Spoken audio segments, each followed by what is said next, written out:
Okay, well, greetings and welcome to all of you.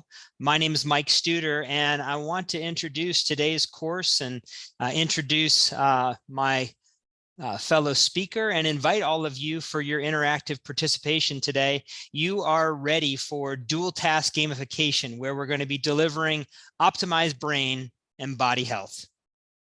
Just a little bit about me as a background. Again, my name is Mike Studer. I'm a physical therapist and have been for 32 years, clinician, author, academician, researcher, and just really dual task and enthusiast. And I also want to introduce my colleague, Dr. Robert Winningham, and I'll turn the mic over to him now.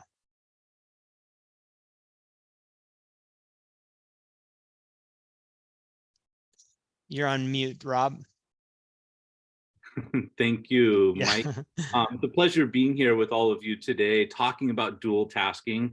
I'm a professor of psychology and gerontology at Western Oregon University. I've been a researcher in the space of cognitive gerontology, looking at older adults and their brain health. Mike and I have had a pleasure to work together for over 20 years. I remember it was almost 20 years ago that I started seeing Mike talk about dual tasking. We were doing brain health classes in his clinic, and we would mix that into our cognitive stimulation program. And it's evolved a lot since then, and the research has evolved a lot since then. So it's going to be fun to share some up on that with you today, and also see how SMARTfit can utilize the latest science on dual tasking. But I think it's important to talk about what dual tasking is. I think there's a lot of misconceptions about dual tasking and multitasking.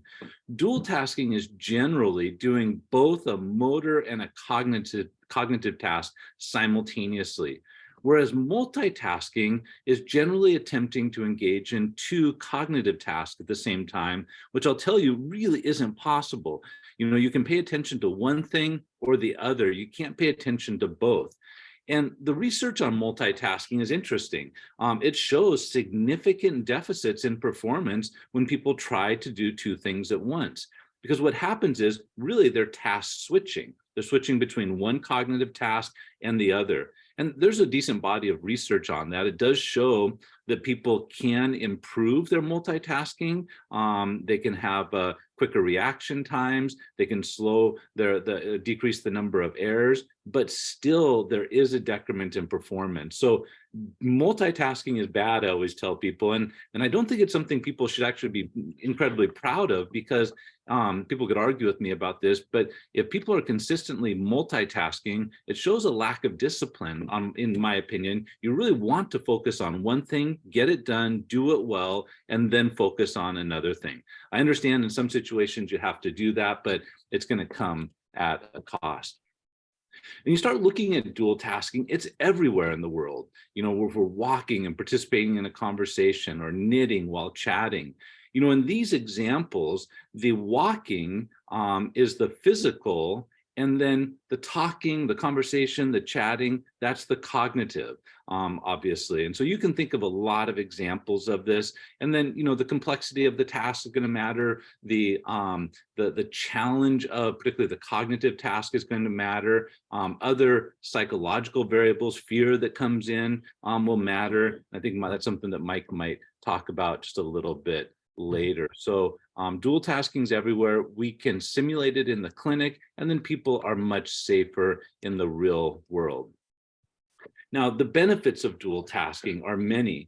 You know, just this morning, you know, Mike sent me an article he saw. It was actually a meta-analysis where they combined studies. They combined a number of studies together that met the criteria, and just another study found dual tasking in this case help people with Parkinson's disease more than if they did their standard care. And that was in terms of their gait and their gait speed. But in that meta-analysis, they also confirmed significant improvements in executive functioning. And that's what we see when we measure the cognitive side. Dual tasking can also improve the single task performance on the physical. And that's kind of what we saw in that Parkinson's study that just came out, was they got better at the physical only, the gait speed, right?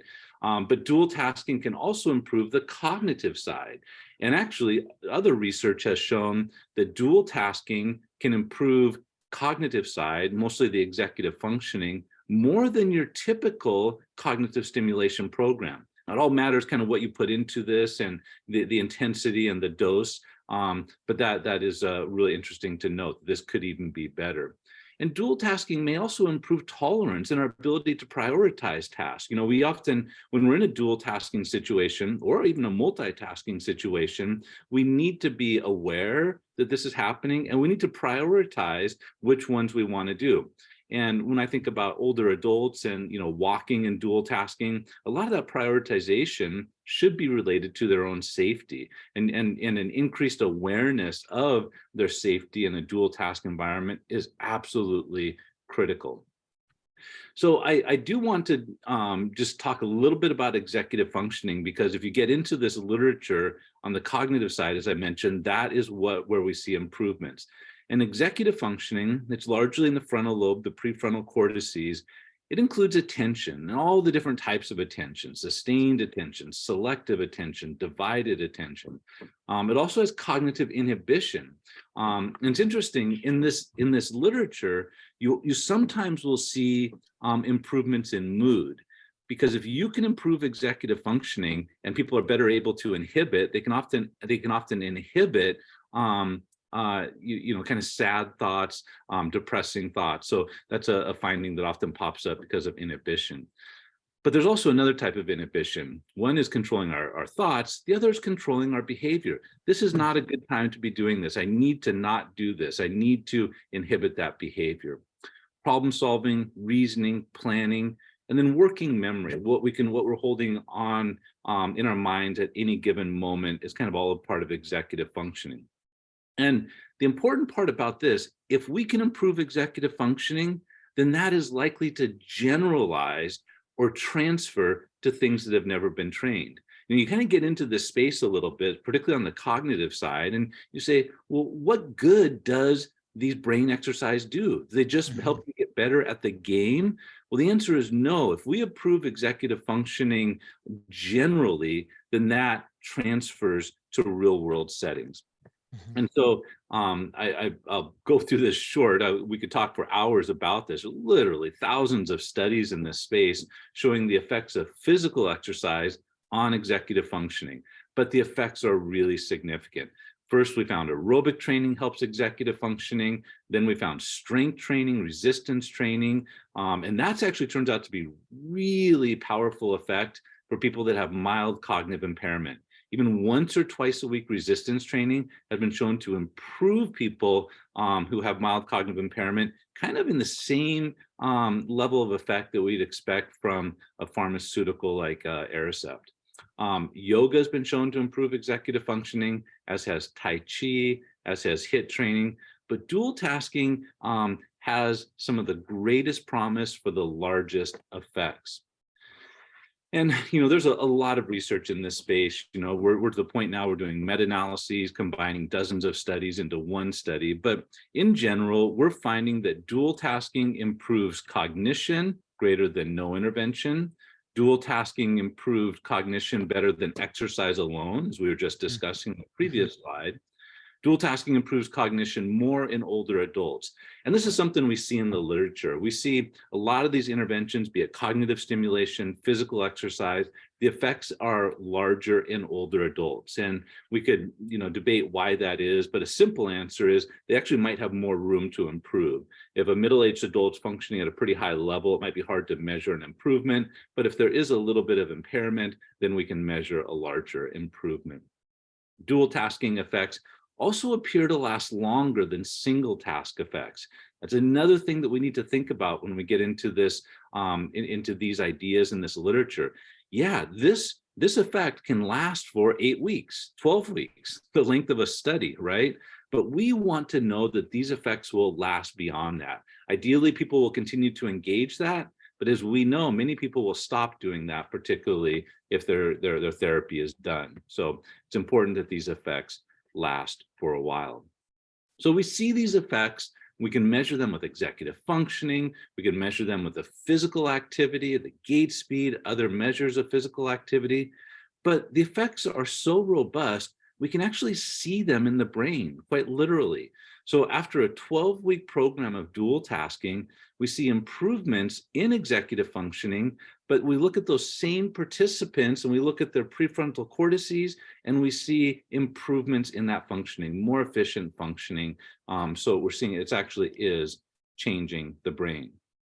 And it is important to look at how large the effects are. You know, as many of you know, you can actually get a statistically significant effect if you have a large enough subject, even though that effect might not matter in the real world. So a lot of times we will look at how large the effect is when a field like this is maturing. We want to know, is this meaningful? How worth it is this training?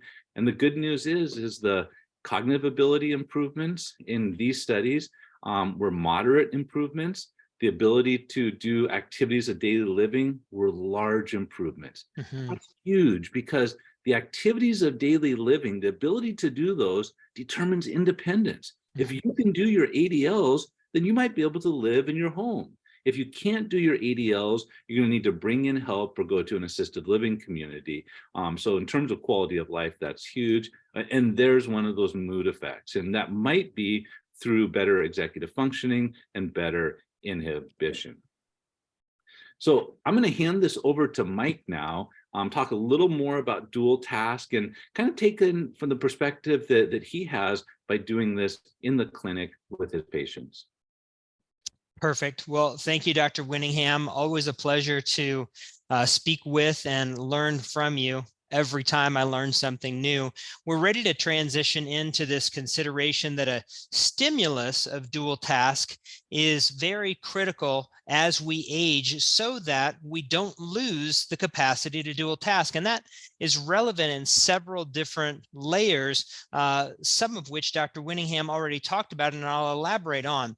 Let's consider that the individual that has been exposed to dual task stimulation throughout their life and continually is going to be that much more capable of tolerating distractions. So let's look at the lose it side of things a little bit first. What happens with a natural course of aging were you to not engage in stimulation? You should, as you look at the bullet point down on the left, become less tolerant to distractions. And many of you are already experiencing this. You know that if you are an empty nester, and you are used to having a very full household of children, that when you have less stimulus, less noise, less distraction, you become less tolerant of those very things that you used to be regularly exposed to. So it's natural that we would become less tolerant of distractions. Then when that happens, we may or may not recognize that we are less tolerant and become, by choice, less participative. When we're less participative, that means we choose not to go to the birthday party, choose not to go to the busy grocery store, and we may become less active as a function of that. As you see the vicious cycle continue, there may be a greater fear in engaging in environments that involve distractions that would next ensue. And then finally, a higher fall risk when an individual is compelled to go to that wedding reception dinner and they have not been out amongst people tolerating distractions, small children, pets, or larger ambulatory, crowds, pedestrians around them. When they have become less tolerant all the way through the vicious cycle, they are now at an elevated fall risk when they're introduced to what is now a novel environment compared to what they have traditionally experienced.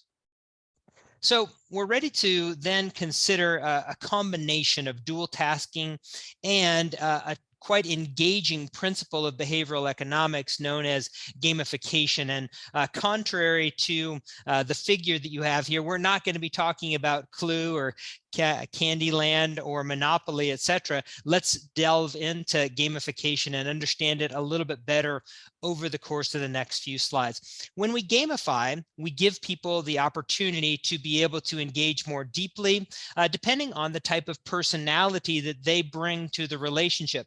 Let's keep in mind that not everyone is a competitive individual, nor do we need them to be competitive by nature to benefit from gamification. So we may have gamification against other people in a large crowd, actually a well-sized room within an assisted living facility that's participating in a group activity. Who can be the first one to come up with this answer, come up to the board, answer this, who can actually complete this activity sooner, who can get the highest score in. So there's gamification that really is shaped in those types of features.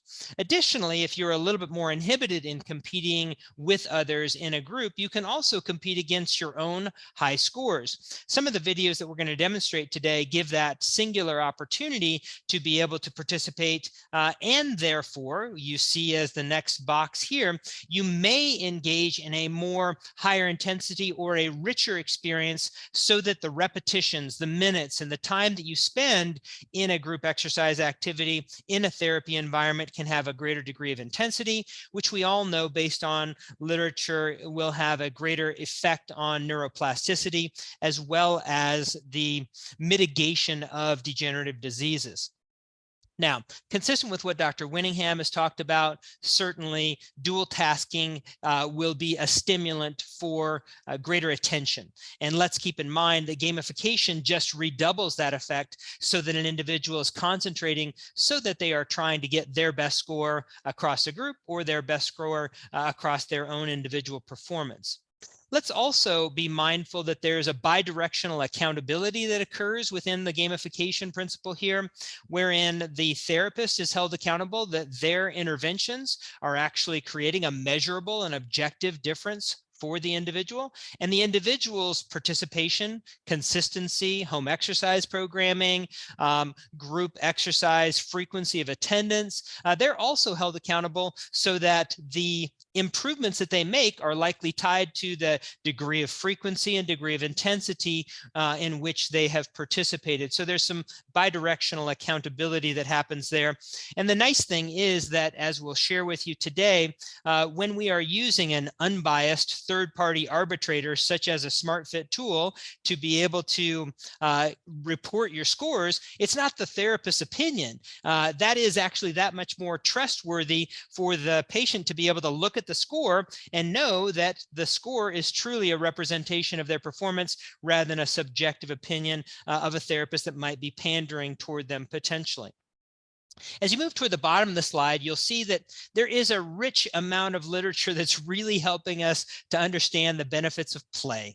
And the benefits of play can be reducing the cortisol effect, increasing the dopaminergic effect, and be very relaxing overall for an individual to not really be thinking about their recovery from stroke, their control of Parkinson's disease, their control of mild cognitive impairment, but to actually just engage with a degree of enrichment that harkens back to play, which is really just scratching the surface of what we know about this area of literature. And then finally, potentially, depending on the delivery of your dual tasking, as you all know, we may have the benefits of socialization with the group programming, whether that be all done at the same time or even consider some singular programming, and there may be a high score posted within an assisted living facility, and then we still get the gamification of people talking about trying to compete against one another, whether they're doing so concurrently or not. So you may or may not appreciate this slide, but to me, combining dual task and gamification is truly the chocolate and peanut butter. I prefer dark chocolate on that though as well. So let's look at what happens when we combine dual tasking and gamification. We can benefit from the higher intensity principles that we've spoken about and appreciate the physical exertion. Dr. Winningham's already done an exceptional job talking to us singularly about the benefits of physical exertion and exercise, if you will, on the brain. Let's additionally appreciate that there's a large body of research that talks just about the beneficial effects of receiving a variety of cognitive stimulation as we age or with disease to manage a rehabilitative program, etc., so that we can keep individuals stimulated. Remember, again, with the use it or lose it principle, we also understand that there's use-dependent neuroplasticity so that we can expect with physical and cognitive stimulation to receive benefits therein. Additionally, with the gamification added on, we understand that there is that engagement. And we all talk about therapeutic alliance and intensity and behavior change. And really, one of the main things that we're looking at here is to be able to more deeply engage the clients with their intensity so that our dosage makes a greater difference. So really, what more could we ask for when we've got these things combined? Well, let's keep in mind that there is that concept of personalization. And you might have to ask yourself, well, how can we utilize a program and still personalize it to the individual? And personalization can have a couple of different layers. We can be thinking about personalization in terms of the types of activities, cognitive stimulation that someone might like to participate in. So it's helpful that your dual task programming has a variety so that you can personalize within this individual's preferences. I don't like mathematics. Oh, don't ask me to spell a word backwards. I don't like trivia. I don't like to actually interact with, things that make me feel stressed. So we want to keep things personalized in that layer, but we also want to think about personalization in terms of the true level of difficulty for the individual. And that's why I'm very proud of the work that Dr. Winningham and I have done to be able to advise and do some R&D with SMARTfit so that we can truly offer individualized levels of difficulty on the physical side of things and on the cognitive side of things in incorporation with our dual task programming folder. So at this point, I'd like to share with you just a little bit of a vision about what this might look like. I'll talk you through this, and we've left the audio off on the slides intentionally. Let's just do a timed up and go shuttle. So here again, you'll see the individual coming up, tapping the screen. No decision-making needs to be carried out here. And we'll be able to calculate the number of laps that she can perform here within the 30-second shuttle experience here. And you'll see each time she touches the board, she's added another point value to the opportunity. And so we're keeping track of her performance, and you'll see it finish up here as we expire at 30 seconds. So that's recorded, and we see that as the physical only. Sometimes we'll abbreviate that as PO, and when we get to the dual task cost equation, you'll see that as the single task physical, okay, or single task. Now, let's go to the next slide here. And now you're going to watch the same individual. Actually, this is a different individual, but in order, they would have been doing this next. Now we're going to participate in the cognitive only. So you'll see this is totally different, where the individual is now interacting with the board, and they're going to be tapping every other letter of the alphabet.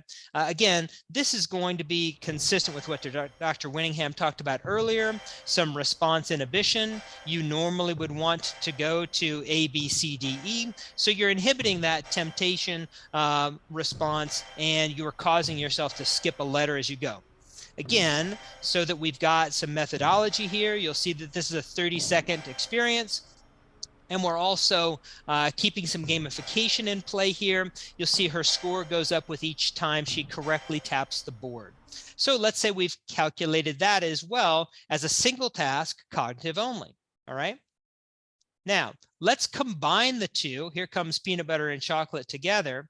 And let's see what happens if this individual does the cognitive operation with the timed up and go shuttle.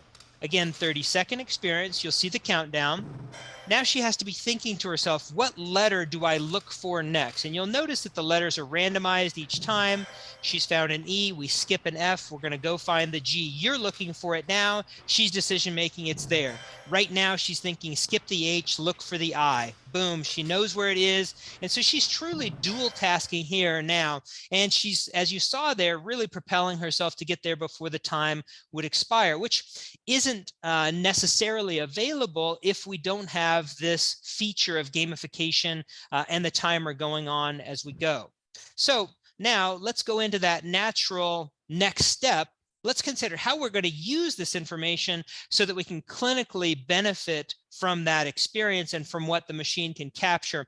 And please understand, I've shown you just one very small drop in a very large bucket of what the SMARTfit can do for dual task gaming and also dual task measurement into cost. But here's what the cost looks like. And you saw that already. First step, let's measure the physical task in isolation with no cognitive operation. Second, let's measure the cognitive task in isolation. We'll call that single cognitive. Then let's combine the tasks, truly dual task, and now let's calculate dual task cost. The dual task cost equation can be expressed in this manner for this operation, where we have a single physical and we subtract away the dual task, and then we divide that by the single physical. Now, when we multiply that by 100, we actually come up with the dual task cost. And there's any number of ways of doing this. And fortunately, SMARTfit's capturing all of them at the same time. So let's say the individual performed 6 laps in the 30-second experience, and she performed only 5 laps in the dual task experience. So we would have 6 minus 5, and then divide that by 6. So 1 divided by 6 there, multiplied by 100 would be her dual task cost.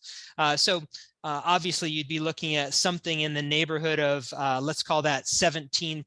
It's somewhere in that nature. Now, the individual, if we saw in the video, had 6 repetitions in the shuttle for physical single task and 6 in dual task, then that's good information also. We want to know that this individual doesn't need more programming in this attribute of dual task cost, where she is dual tasking on top of her gait. We've got many other features to look at. It would be quite common for an individual with Parkinson's disease, an individual with multiple sclerosis, those with concussion, those recovering from stroke, and on, to express a significant difference between this. And ultimately, we only want to create programming for the individuals that truly, out of a screen, prove that they need more programming or further testing in this manner. So it can help in that manner as well. Let's look at steps 5 and 6. Then we would want to be able to communicate the results, which the SMARTfit does beautifully in the tablet. We can look at the physical task cost. We can look at the cognitive task cost in many of the games and principles that we utilize. The timed up and go shuttle doesn't lend itself beautifully to a cognitive cost, and you can think about that or ask us questions about that in the upcoming section, where we're going to be doing some Q&A with you. But many of the other features that we do, and we'll talk, should you prefer to elaborate more, for us to elaborate more on the other features within the folder, we can do that as well. But back to point, we'll communicate those results in a nice graph that expresses the percentage of cost, physical, cognitive, across the dual task. And we can do that in accuracy, in response time, and in overall scoring. Then finally, we can leverage that cost that's been educated and communicated in a gamification opportunity, giving the individual either another immediate opportunity to perform the same, where we risk some practice effect, or at a later time, after we have been able to create a plan of care, issue some home exercise programming that's informed based on the testing that we've done, or potentially even with some intervention that is offered clinically, we can test them again later in the session, in a couple of sessions from now, so that we again have that accountability opportunity with the gamification. So let's understand now the benefits of measuring dual task costs, so that you can clinically apply these in your skilled physical therapy, occupational, or speech therapy setting, multidisciplinary team, or even into assisted living facilities. Now, I don't want to read the bullet points to you for what you see on the screen, but I think you can certainly appreciate when an individual has had the opportunity to be measured in dual task, they can understand, wow, that was a pretty significant difference. That does help with a degree of awareness and helps to be able to back up some of those considerations that Dr. Winningham introduced to us with regard to prioritization. I'm at risk when I'm distracted, therefore I must devote my focus on my walking. Or potentially an elderly grandmother saying to her granddaughter, honey, I really want to hear about your day at school, but let's do that after I get over here to the chair so I can sit down and pay attention and listen to you. We've already talked about the gamification, the intensity, and the benefits on the cognitive attributes, but let's also keep in mind that the individual will have some of those opportunities to be able to divide and make those decisions with the real world prioritization on their own. We actually want to watch that happen clinically after we've had an opportunity to see what happens in the SMARTfit gamification application as well. And then finally, the literature is very strong in helping us understand that automaticity, that is, your single task performance is going to improve when you have constrained your attention and borrowed it elsewhere. I do want you to think about constraint-induced movement therapy, if you're familiar with that term, where we're tying up the attention, borrowing it over here, and compelling those centers of procedural memory, basal ganglia et al., to be able to perform that walking task, that standing task, that sit to stand, that balance task more robustly and reliably because you don't get to devote attention over to it. Let's also understand that this having improvements in these arenas will help with our safety, and that will ultimately indicate exactly what Dr. Winningham said, need for assisted living, but also the level of assistance within assisted living can be affected or mitigated by your improvements in this area. Let's not lose sight of the fact that you don't just benefit in a safety manner, can I perform this, but critically, what also may influence the amount of caregiving from your friends, family members, or paid caregivers, it may be influencing your efficiency in dressing. How long does it take you to meal prep, perform IADLs, light hygiene, but also your independence. So safety is one attribute that's often highlighted, but let's not forget about efficiency and independence, because if you aren't efficient, you may need caregiving just to hurry yourself along and get done with a task. At this point, I want you to be thinking about questions that you would have for Dr. Winningham and I want you to also understand that we would certainly engage you with an opportunity to extend the learning. We've shared both of our email addresses here, so if you are watching this by recording, and would like to ask us a question later, that's fine. If you don't feel compelled to ask a question in the Q&A section at this point and have a question that comes up later, or a case application, any type of inquiry, we're happy to field those as well. I'll pause now and look down for our chat and Q&A, no matter where you will have placed those. And Dr. Winningham and I will collectively attempt to field your questions at this point.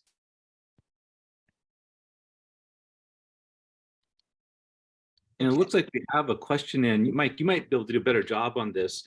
Question is, your dual task example was timed up and go. Does SmartFit also do dual task cost test for other traditional tests like the sit to stand and balance test? I'm proud to say yes. So that's really one of the I guess the most shining examples of our opportunity to be able to use the evidence. So we've actually taken the STEADY, Stopping Elderly Accidents and Deaths Initiative, which, as many of you are familiar with, was first developed by the Centers for Disease Control here in the United States. And we actually took each portion of the STEADY, the timed up and go, the 30-second sit to stand, as well as the 4-stage balance test, and we used those as really our perfunctory opportunity to create a standard global baseline, or at least national baseline, for some very approachable physical tasks. And we've combined each one of those with dual task overlays, and 3 different layers of the dual task overlays for each of those, again, hearkening back to that personalization principle so that we hit the correct level with each individual. I could go on for another half hour talking about that. You know, and Mike, I think it's also important to point out that I think when we view these standardized tests, you know, these are ones that the CDC recommends, they're used a lot. We probably don't want to do play mode with those tests, because that's going to reduce the validity of those tests showing improvements. So do you want to just say a few words about just, I mean, we really created a lot of different types of activities, so you didn't have to use these in play mode. There's other things to get a really large quantity of training in the dual task mode. Yeah, and I appreciate you bringing that up, because you know, it's an area of passion for me to make certain that our programming is comprehensive. So in the play mode, in the folders that don't include dual task testing, we feel that we have formidably represented many of the other features of executive function that Dr. Winningham talked about: response inhibition, decision making, and really many different layers of attention. So sometimes in the play mode, we're just working on trying to get the fastest response time. Sometimes we're leveraging the Stroop effect. Sometimes we're leveraging visuospatial recognition. So the play mode really is intended to be able to give the learner some single task cognitive and some dual task experiences that are not exactly like the test modes for that very, really a reason of fidelity, to make sure that our test results are truly test results and not practice effects. So I appreciate you bringing that up. Yeah, and the effects do appear in the literature to be dose dependent, so we want to give them large doses. And the next question is, can you speak to how this would be documented and added to a POC? Yeah, so the plan of care is very straightforward and gives us that nice and easy translation from SMARTfit into an electronic medical record. You can actually save the results as a PDF and import it onto many different electronic medical records. You could write your question or write your short-term and long-term goals based on this, that the individual will improve by 10% in their dual task cost. And I can do that in terms of their walking score, their balance score, their physical performance of sit to stand, etc. So without actually going through, all the, actual iterations of exactly what I would say, I want to make certain that I stay global and have communicated back in this answer that we can do it in a plan of care by using a PDF, sending that off in a report to a physician, or basing our goals directly as a function of the percentages of dual task cost. That's the easiest way to answer this. I'm happy to elaborate and give specific examples of exactly how I would write goals for anyone that would like to actually email me about that. I've got hundreds of ways of doing that, but I don't want to waste attendees' times going through those as well. Well, I'm glad we went through our presentations quickly because the questions are coming in. Okay, great. With SMARTfit, does there have to be movement as involved as shown in the video? We use it here at our respite center, and members are standing and using a pool noodle to hit targets. They have to scan multiple targets. Is that not considered dual tasking done in that manner? Would that be cognitive only? Yeah. And Do you want to start off with that one? yeah, I mean, I'll do it. It could actually be either, because we could actually just have strike the target. So just wherever the target, a green target's going to pop up, somewhere on the screen, you just strike it as fast as you can. That would be more physical only. But how about we pop up some targets and they're all red except one that's green? Well, then we have to strike that one. Or we could take it to the next level and you have to strike the one, this would be a higher cognitive level. You have to go through the alphabet, but skip every letter like we saw earlier, or count backwards by sevens and only strike those. So we could actually do both, but yeah, just having them. And I think that's nice. I mean, because it is a way just to get exercise. It's not all about dual tasking all day long, just having people up striking that, trying to get their best score, have somebody else watch, come up and see if they can beat it. That's fun. And that would be a great physical only.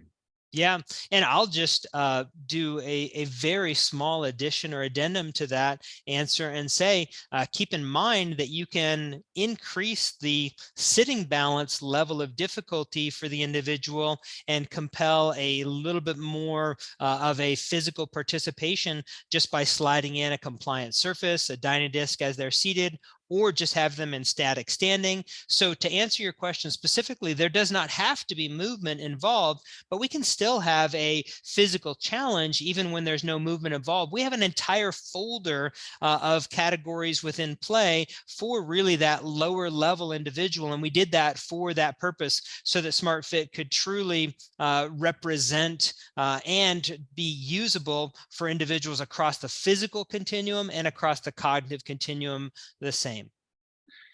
The next question, I think you'd be best prepared to answer. You've been looking at this topic for a long time, Mike. Has there been a measure of the influence on dual task on acquisition time for routine motion, i.e. listening to an audiobook while practicing guitar or practicing a free throw shot? Thoughts on that? There are a lot of thoughts on that. I can't actually tell you the citable research on this right now, but I do find myself quite frequently in the world of sport performance. And I will tell you that there are millions and millions of dollars spent in the National Basketball Association alone, operationally on dual tasking. But you now see that influenced in football, baseball, and believe it or not, even golf. I'm sure there's some in soccer that I'm not familiar with. So I will tell you that the acquisition of a task is one attribute, but also the acquisition of a higher level of skill of that task is truly, obviously, at the level of the professional athlete, essentially what they're looking at. So what are the measures for that? I think we're still working on those things, but I will tell you that some people's entire job coach lives are spent with increasing this cognitive motor interference so that the individual can perform that skill acquisition most proficiently under high pressure situations. Anecdotally, I will tell you also that Steph Curry, who many of you know is one of the most highly paid players in the National Basketball Association, routinely dribbles 2 basketballs for himself to start every single game. So he's intentionally dual tasking so that the act of single tasking is that much easier when he has the influence of pressure. So I could go on and on about this, but one thing that I will additionally say is that there has to be some degree of personal preference so that we've got personalization and engagement, so that if I feel distracted by an audio signal, a podcast, music in the background, and I feel that that is an affront or a challenge to my ability to be able to learn, then that truly is going to be the case too. So I want to make certain that we can't make global statements about this across for anyone.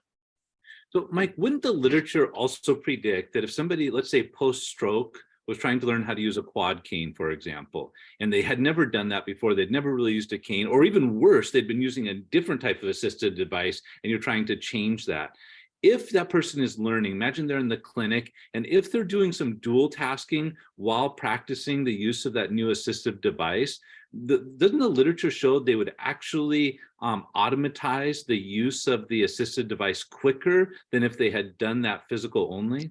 Yes, and for so many reasons. And I'm going to put a small asterisk to my yes on this. First thing I'm going to say is that we want to allow the individual to get through the cognitive phase of understanding what are the rules and operations of this new assisted device. So allowing them to feel the difference between a small base quad cane and a single point cane, I would want to actually introduce that first in a single task manner.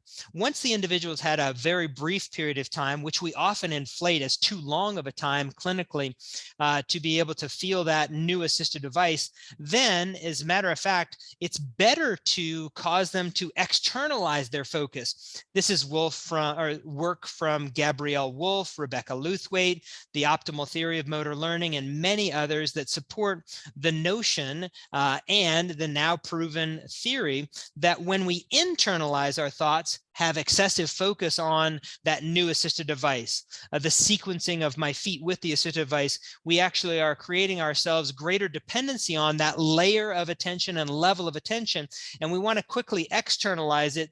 Therefore, the dual task serves as the constraint, pulling the attention away, causing the individual to focus on the task and not so much on the particulars of the movement. I'll try to keep my answer short because I know we've got a lot of questions to answer there. The next question, I've noticed when doing dual tasks for the first time with someone, their scores often show they improved in dual tasking. Obviously, this goes against the expectations. What would be the best way to eliminate the practice effect in the novel dual tasking scenario? How much practice before taking a baseline? That's a good question, Dr. Winningham. I'll turn it over to you if you want to add something. I've got things prepared to say for this, though. Why don't you do it? I wonder if you've seen this in the clinic.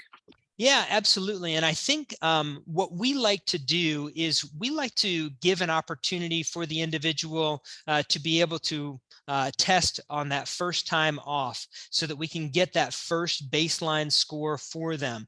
And if truly the individual, as Tony's suggesting here, that they're improving in dual tasking, that we want to give them that opportunity to gamify and to improve. But when you ask this second part of the question here, when it says, what would be the best way to eliminate the practice effect in the novel dual tasking scenario?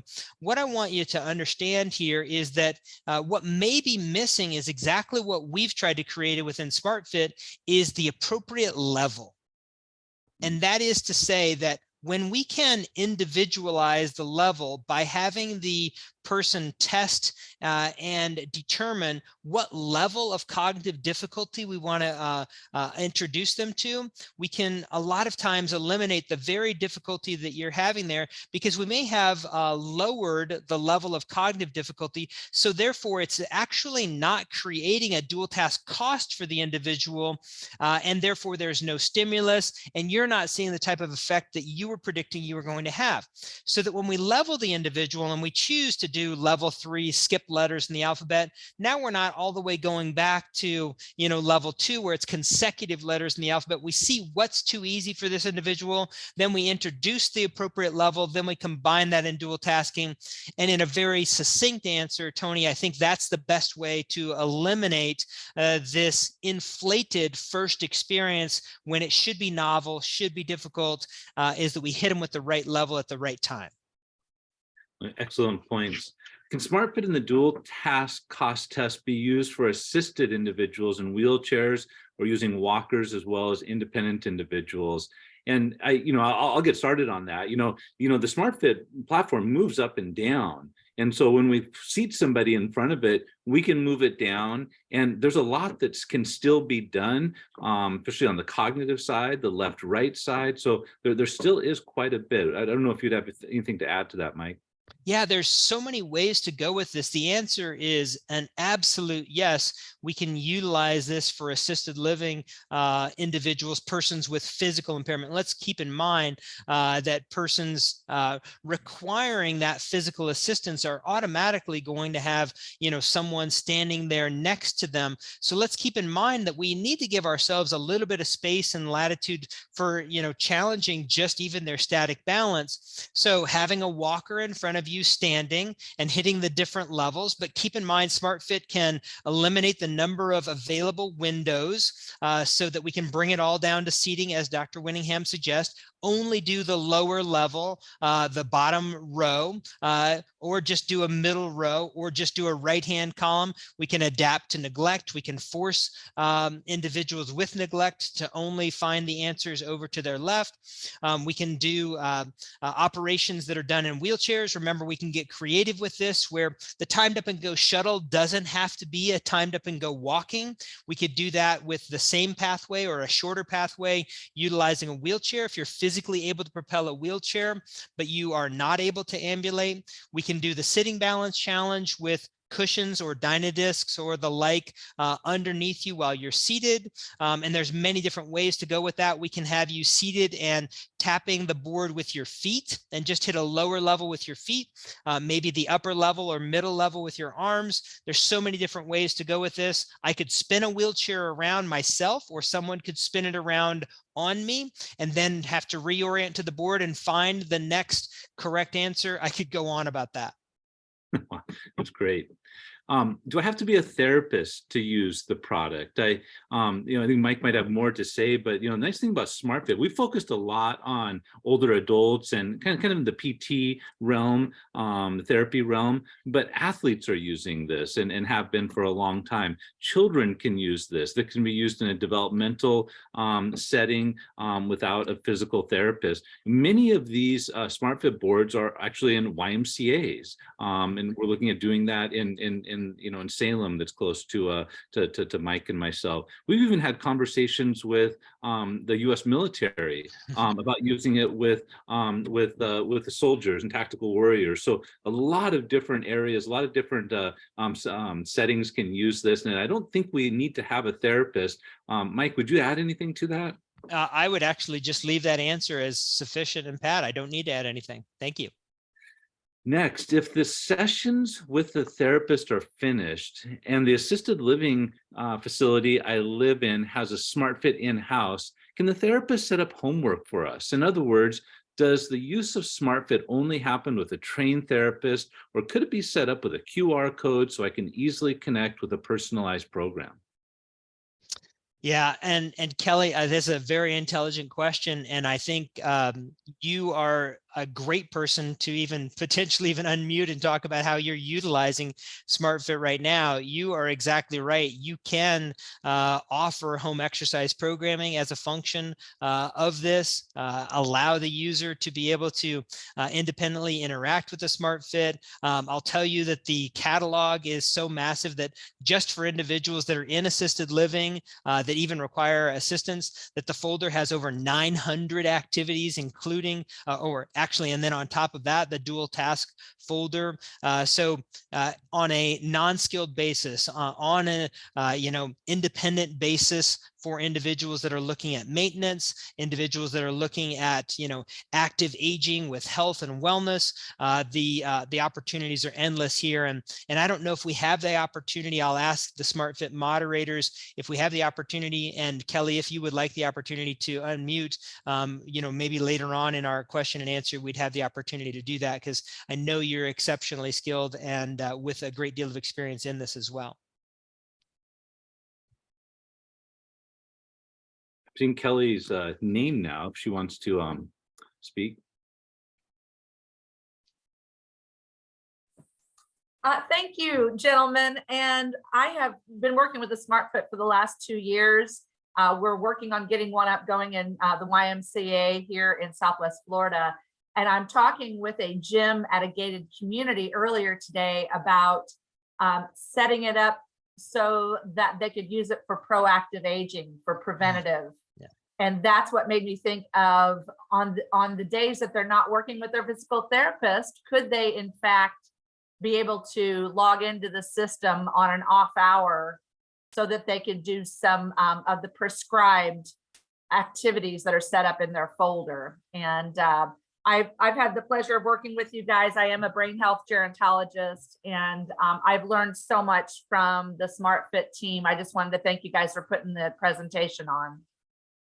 Well, Kelly, thanks so much. We've learned additionally from you, and this wasn't a planned question. We appreciate there's probably many others that are in the audience that are experienced SmartFit users, but we certainly appreciate your comments, and thanks for your willingness to unmute and answer there too. So the answer is an absolute resounding yes to be able to set up with the QR code and program accordingly. And I'll tell you, if I was the physical therapist for someone that was receiving this type of programming that you describe, that's getting that on the backside, that makes me look that much better for the outcomes that I'm going to benefit from. Well, and I just go back to dose dependent again. We want to do this. We want to do everything we can, maybe even future iterations we can actually try to facilitate this more, because we're going to have much better outcomes, and the research shows that the outcomes will last longer if people stop engaging with the practice. The next question is related to transferability. Can you speak more to the transferability of SmartFit's dual task training to real life performance from a physical, cognitive, and dual task? And I'll try to tee this up a little bit. I think Mike might add more, but for me, once again, I've already said this, but on the executive functioning side, that's huge. If we can improve executive functioning using the SmartFit or other dual tasking interventions, that should generalize. And I'll say a couple sentences about this. Research has shown that executive functioning is related to your ability to do ADLs and live independently. Okay, and we see when that executive functioning is impaired, people become less independent. Conversely, if we can improve that, they become more independent, and so that's huge. And that's actually true for younger people as well, or after a brain injury. The other thing that I would just say, and this is really what my first memory of dual tasking working with Mike. Mike introduced me to a patient that he thought was fine. That person, or maybe he didn't release them. The person was released from the hospital. They could stand up, do a timed up and go in a reasonable amount of time. But then that person came to Mike because after being released, she had this huge bruise on the side of her face. I remember her, and she had fallen because she went to a grocery store and she couldn't handle that environment. So right there, the transferability of practicing this in a dual task environment, which I'm sure she didn't do when she was released from the hospital, that would have shown how safe she is, and that would have been transferable. But Mike, I wonder if you have other things to add to that transferability. Yeah. I'll say just a moment on that, and I'll harken back to, one of my first slides in this presentation where we truly talk about the absolute mandate that we have for individuals as they're aging, and for ourselves, and this will actually speak to the next question that I see queued up as well, to ensure that we are providing a comprehensive stimulus in all of these attributes. And so if we know that individuals as they age or in the course of a degenerative disease will, as a function of those processes, tend to lose the capacity in dual tasking, then we're compelled on a skilled basis, on a wellness basis, on a professional basis, on an unlicensed basis, to be able to provide the stimulus.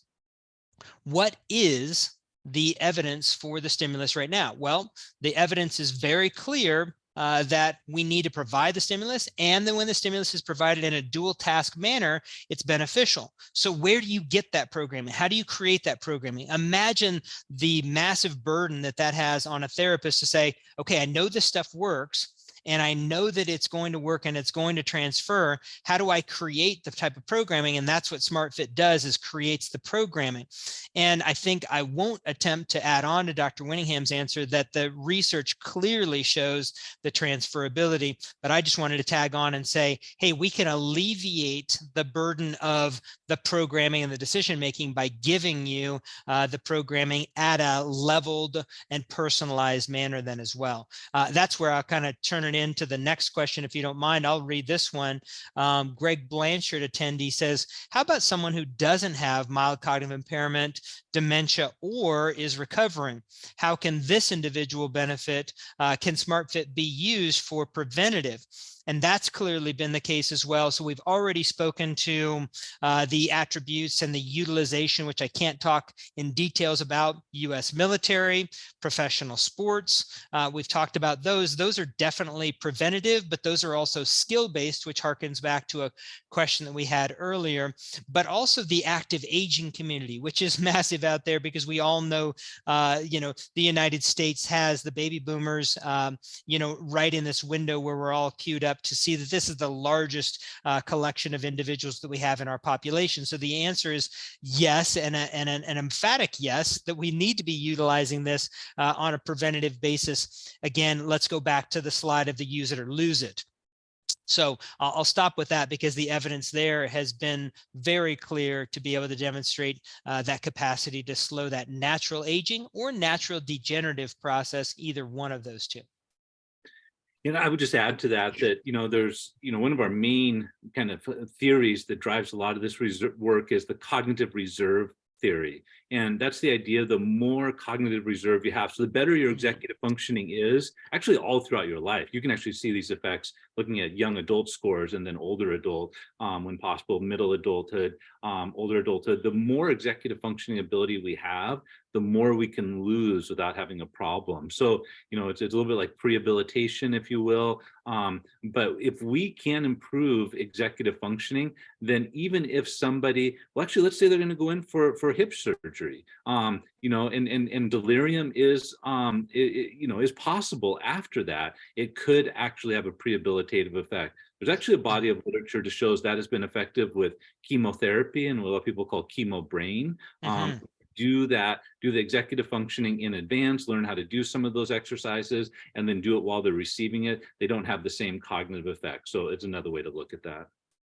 Yeah, that's excellent. I appreciate that point as well. And I think we probably have time for maybe one more question. And so I'll read, is the dual task training and specifically SMARTfit have an impact on chronic diseases like Parkinson's, dementia, or Alzheimer's? And I'll at least start off by mentioning that there has been an exceptional study that was conducted out of the University of Southern California, including colleagues such as Dr. Charles Liu and Dr. Beth Fisher in physical therapy that demonstrated, in fact, SmartFit was superior to traditional physical therapy in a very robust manner. And we can certainly get the results of that to you. So I'll tell you that as far as the Parkinson's answer for myself. And I would just add that I think it's important to say that, doing SmartFit or cognitive stimulation training is probably not going to help the cognitive aspects of somebody that has mid to late stage Alzheimer's. So I just want to be really clear with that. Yeah. With that said, there is literature, one study, one of the best studies published in the Journal of American Medical Association, showing that people who have late stage Alzheimer's, if they engage in physical exercise programs, they cost on average, and this study is now about 10 years old, $12,000 a year less to care for. And it was actually, and what that study found was an improvement in the FIM motor score. They were actually able to get to the bathroom themselves. They didn't need to have as much assistance. And given that it can cost $100,000 a year to care for somebody in a memory care setting at late stage dementia, it reduced the overall level of care. And I would add, while it didn't improve their cognitive ability, it allowed them to maintain tremendous dignity if they were able to take care of some of those ADLs on their own. Right. Last thing I'll add there is that we don't have a clear study on Alzheimer's yet, but one would expect that even though it may not improve their MMSE or other scores of cognitive function, we may expect that these individuals would degrade, degenerate, or lose at a lower or slower rate than another cohort that would not have participated. Now, again, that is my hypothesis on this, and I would love to see that research conducted, but I believe that would be what could be expected there too. So before we close up, I do want to do one thing that's going to feel just a little bit, tongue-in-cheeky here. As we were presenting today, I'm actually wearing this shirt that says, I'm multitasking. I can ignore and forget at the same time. And as long as I can get 5 people. Oh, and by the way, I'm actually pedaling on a cycle at the same time while I'm doing this as well. But if I can get 5 people in the audience to either raise a hand or shout out or applaud this shirt, then I'm going to send one today in the mail to my colleague, Dr. Winningham, because I've got his right here with me as well. So I just thought that would be a nice lighthearted end to all of this. And I again want to make sure that people are using our emails to be able to contact us for further. And if you need us to get you in contact with SmartFit, I'm certain we can do that. And you may already have SmartFit's communication handles as a function of registering for this. So thank you all so much. It was certainly our pleasure to deliver this and to interact so fervently with all of you. Thank you.